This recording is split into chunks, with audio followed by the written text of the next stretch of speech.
I can't even scoot my chair in good. Okay. Hey everyone, welcome back to my YouTube channel. My name's Meredith E. Phillips, and I'm just giving you an update, okay? I tried to vlog over the weekend and it was not, listen, I tried. And then I was just like, I don't want to take the time to do this. The setting up of the shots, the chit chat, the being like, here's my weird lunch. I was like, I just want to work. So that's what I did over the last weekend. It's Wednesday, the 5th, as I'm filming this. But I did want to give you an update because I'm doing a lot of stuff. I'm just like pushing so hard to freaking finish it. I don't want to take time to do like anything else, even though I'm taking time to do this, and I will edit it because otherwise you're going to get like awkward clips of me being like, so,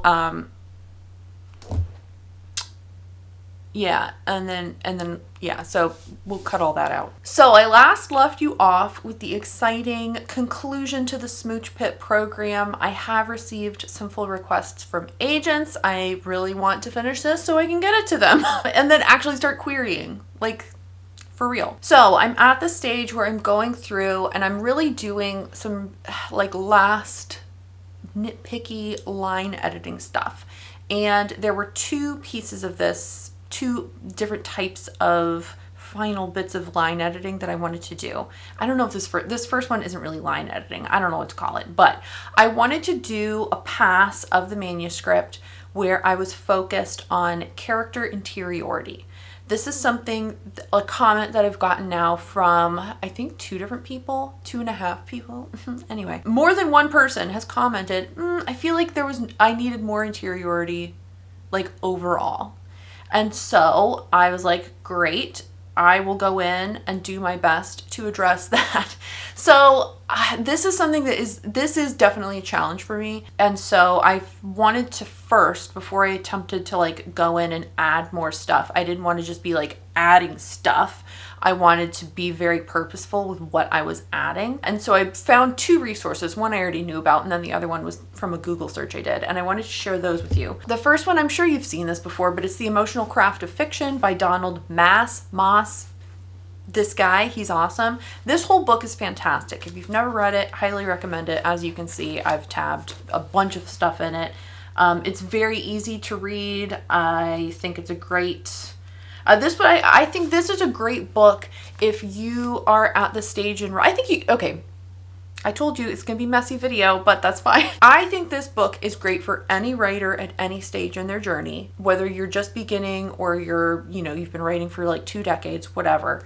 I think it would maybe be best for writers who are pretty solid on their understanding of story structure, like basic story structure. This I feel like is the next level beyond that. Like if you've read Save the Cat or a basic kind of like how to structure a novel book and you're like, okay, I've done a bunch of drafts, like I kind of get that at this point. Like this is like the next level beyond that, in my opinion.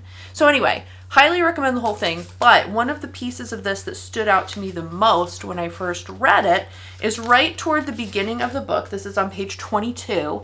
He talks about third level emotions. And what this is he says, people in real life and characters in your books are feeling more than one emotion at a time. And a lot of times a deeper emotion is driving the outward emotion. So like if a character is angry, they might also be feeling embarrassed or humiliated. They might be feeling scared. They might be feeling, some other kind of way that's driving that anger. And so he says in the book, if you can dial in not just one step below the outward emotion, but like another step below that, he's like, that's really where you're going to find the emotion that's driving the scene for the character. He also talks about how there's often like a moral judgment of those emotions. If you're feeling angry in a situation, is that justified or is it not really justified if you're acting out in anger, So anyway, he goes into a whole thing about it. I really loved this. So I reread that portion of the book.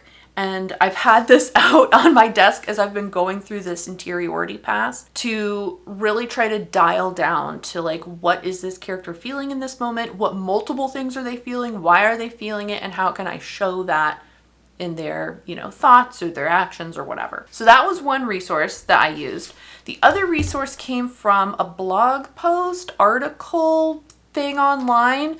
This is from Georgina Green's blog. I'll link directly to this blog post below, but she's talking about the interiority iceberg, and I really loved how she had this laid out. She had a cute little like a graphic visual to go with it, but she's talking, this is more on the lines of like, okay, I understand the deeper emotion the character's feeling, like how do I express that in the book?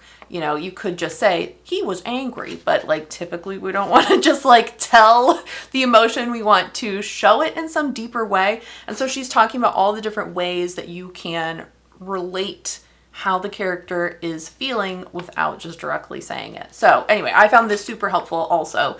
So again, I'll link that below. What I was doing is I was going through the book chapter by chapter, trying to find spaces where I could add a little bit more in terms of the interiority for the main characters. And it turns out, like, I knew this is something I needed to do, and I was like, oh, I don't know like where to start or how to do this. I was like, all this. It turns out all I needed was a checklist. Like last month when I was like, I don't have any motivation, I don't know what I'm doing, I just needed a checklist. Because literally as soon as I made this checklist and put dates for like, okay, these chapters have to be finished by these dates and blah, blah, blah, blah, I was like, okay, rootin' tootin', ready to go. Like, so next time I'm like flailing about helplessly, be like, Meredith, just make a checklist. Just make a checklist and you'll be good to go. So anyway, the interiority pass, I was doing like 5 chapters a day. I told you, I am schmoovin'. I'm not trying to rush, but I am trying to like absolutely utilize every bit of free time I have. So I was able to get through the whole book with this interiority pass in what, like a week? 1, 2, 3, 4, 5, 6, 7. Yeah, I got through it in a week. So that was great. I had actually scheduled 8 days for this. And so I'm like a day ahead right now. I'm doing fantastic. So that was sort of the last pass where I was like, okay, I'm actually going to be adding stuff to this book. And now we are on the official line editing pass. This is where I'm going in. I'm looking sentence by sentence to try to clean up the prose. And I'm primarily using, what am I using? 2 things. Hold on. I thought I had all my materials ready, all my little props, and I don't. Give me a second. Okay, so I'm using 2 things here. The first is notes. I did a little Word doc for myself. Notes that I took from Dreyer's English. You remember this book that I read last year? This is a fantastic book. If you're like, ew, grammar, I don't want to read about that, read this book. It's hilarious. Like talk about voice and writing. This is amazing. Highly recommend this. You could just turn to any page and start reading, I think, and you would learn something. He has a whole bunch, just a slew of tips about how to clean up your writing so that it looks professional and things that are, common errors and stuff like that. Some of the stuff in here is stuff where I'm like, I already know that. Other stuff is like, whoa, I never thought about that. But anyway, recommend this. I'll link it below as well. So I had my notes from this. Then I found I feel like a lot of people have seen this. I didn't come across it. It was linked for me, but it is a big Google Doc from a literary agent, Kathy something. She has a hyphenated last name. I'll link her below. I'll link to this below as well. She's put together a huge Google Doc where she's like, here's all the stuff I see in submitted manuscripts that drive me absolutely insane. And she goes through a ton of different line editing tips to improve your work. So I would highly recommend checking this out if you're at the phase of almost ready to query. Look at this first because she has so many good things in here.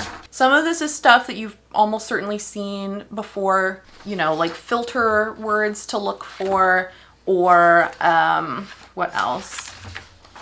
Using passive voice, things like that. So some of this stuff are things I'm like, okay, I'm very aware of that. Other stuff I was like, oh wait, ew, I have that so many times. When you look at this document, you might feel a little intimidated because it is 20 some pages long. It's a chunky document. I actually pulled it into Word and sort of trimmed it down a little bit just for myself to print out. And then I highlighted the pieces where I was like, oh, we should go back and look at this. Some of this, I'm like, I don't need to look at this because I'm very confident I know what I'm doing.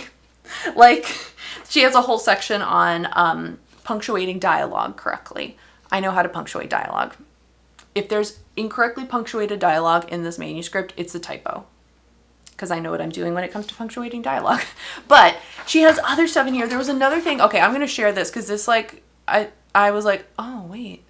She's, like, pretty much correct. So one thing she was talking about with dialogue tags, you can have... this has saved me so many words. Okay. She's saying that there are dialogue tags. He said, she said, he yelled, she shouted, whispered, whatever. There's that kind of thing. Then there's also action tags, right? You can have a bit of dialogue and then blah, blah, blah, blah, he ran away. Like, you can have it like that and then it's obvious who's saying it, right? She's saying you only need one or the other the vast majority of the time. You don't need to say blah, blah, blah, blah, he said as he closed the door. You can just say blah, blah, blah, blah, he closed the door, or blah, blah, blah, blah, he said. Like, I cannot tell you how often I have both the dialogue tag and the action tag. And I just never thought about it. I do think sometimes it reads awkwardly if you only have one or the other. I do think sometimes I want both personally, but there are a slew of times where I've been able to trim something out because you don't need both a lot of the time. I don't know. Am I dumb? Did you guys know that and nobody was telling me? But yeah, so I'm saving a lot of words, just getting rid of like dual tags on dialogue. It's all punctuated correctly, but I just have like extraneous stuff there. The number of times I have a prepositional phrase I don't need, insane. So yeah, I've been going through and I took a lot of the stuff I highlighted in here and I just sort of condensed it because this is a lot to look through as you're working through a chapter. So I've got 2 little note cards here with like the key stuff that I'm trying to look for. I have been humbled. There was a list of like crutch words. You know, we all use just too many times, most likely, or things like that. So there were some crutch words here, including that. There's a lot of times where you can just remove that from a sentence and it makes absolutely no difference with the meaning of the sentence. I've known about that since 10th grade English, okay? I remember our 10th grade English teacher being like, you can just take that out of a sentence and it usually still makes sense. And I was like, oh my gosh, mind blown. So I've been very aware of extra that's, and I was like, oh, I probably don't have that many of them. I had it like 800 times. I had 800 instances of that. Now, sometimes you do need it. It's not that you have to remove all of them. I had so many extra unnecessary that's, even though I knew, I was so embarrassed for myself. The other one that I've been going through and am actually embarrassed also about is so. I have so many times.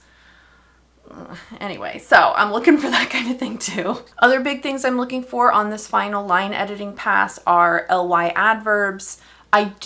This is kind of like, I don't mind an adverb every now and then. But there are definitely times where I'm like, okay, we can use a stronger verb instead or rework this so I don't have another ly adverb somewhere. So I'm looking for that. I'm also looking for to, the verb to be, right? Or verb to plus like an ing verb. I do that a lot. And there's a lot of times where you can just not have it. You can just fix it. So I'm looking for all that kind of stuff. Currently, as of today, Wednesday the 5th, I am on chapter 11 out of 38. And I've been getting through, this is taking me a lot longer than the interiority pass, because that one, like, I could kind of skim through the material looking for places to insert little extra bits of interiority or whatever. But with this, I'm going, it's a line edit. I'm going line by line and fixing little teeny things all over these chapters. But the cool thing is I cannot tell you, actually I could literally tell you, but I've been cutting out so many words where it's like you could say this a shorter way and it doesn't take away from the voice or the meaning of the sentence. I've been pretty reliably cutting out at least 50 to 100 words in each chapter. In each chapter! When I had done the interiority pass, the word count did bump up over 90,000. I think it got to like almost 92. And I was like, oh, am I gonna have to cut like 2,000 words? 2,000 words is gonna be easy. I might be under 88,000 when I'm finished with this thing. It's been going really well. So I do like it. It's a fun kind of a challenge. It just takes a while to get through each chapter. The only other thing I am looking for are timeline issues. I've been fixing up a few little things where one of the characters will be like, that happened 2 days ago. And I'm like, ooh, it was actually 3 days ago. It's things like that. So I'm looking for that. That is also going to be something in the second half of the book I really need to pay attention to, because that got a little fuzzy with the timeline when I was doing revisions earlier. So that'll be like pretty easy, I think, to fix. I just need to fix it. The other thing I have coming up is my query package critique. I'm going to send off the query, synopsis, and first 10 pages to the editor on March 10th, Monday. I'll probably send it earlier than that because I have all of the pieces done. And then she said 2 weeks. I'm hoping she gets it back to me faster. Because as soon as she gets it back to me, I'm going to fix up any last little things and then start querying. Oh my gosh. So I think actually, this is pretty exciting. I think actually I will be able to start querying by the end of March. Against all odds. I thought for sure I was going to be going into April with this thing. But I think I'll be able to start pretty close to the end of March, which will be awesome. Also, I'm starting that EFA class. I'll do a whole vlog on that later, but yeah, I also have a class starting, so it's a lot. I'm doing a lot right now, but I am very close. We're very close to being done. I'm feeling good about the story. I'm feeling good about the characters. I'm feeling really good about this line editing pass. This is making it so much cleaner, which is fantastic. So I'm excited to get through this. Wrap this story up. I feel like I've been working on it for a million years, but I'm ready. I'm ready to be done with it, at least for the moment, and start something new. Hopefully in April we'll get to do something new. I am set on like the next thing I'm going to be working on, the going premise. Do you want to know the current premise? It's not even a premise. I don't even know what to call this, but the vibe, the general idea for the new project is, are you ready? Am I going to put an ad right here? Probably. You back from the ad? Okay. The premise for the new project is going to be Magnificent Seven, but make them Regency widows. I have ideas. So that's what's coming. For now, I am going to wrap this up. Hopefully this isn't even a vlog. This is just me talking at you for 20 minutes. But I did want to put something up because I am doing a lot. I just was like, I don't want to take the time to vlog. I don't have the time. Like, this is great, but it's taking me a long time to get through all of this. And I am really like focused in and trying to concentrate super hard on just this. So anyway, I'm going to sign out for today. I hope to have a vlog for you next week. We'll see where we go. But for now, that's going to be it for this vlog. If you liked the video, please do give it a thumbs up. If you haven't already, you can click the subscribe button. I usually post videos on Fridays. Thank you so much for watching. I hope you have a great rest of your day, and I will see you next time. Bye!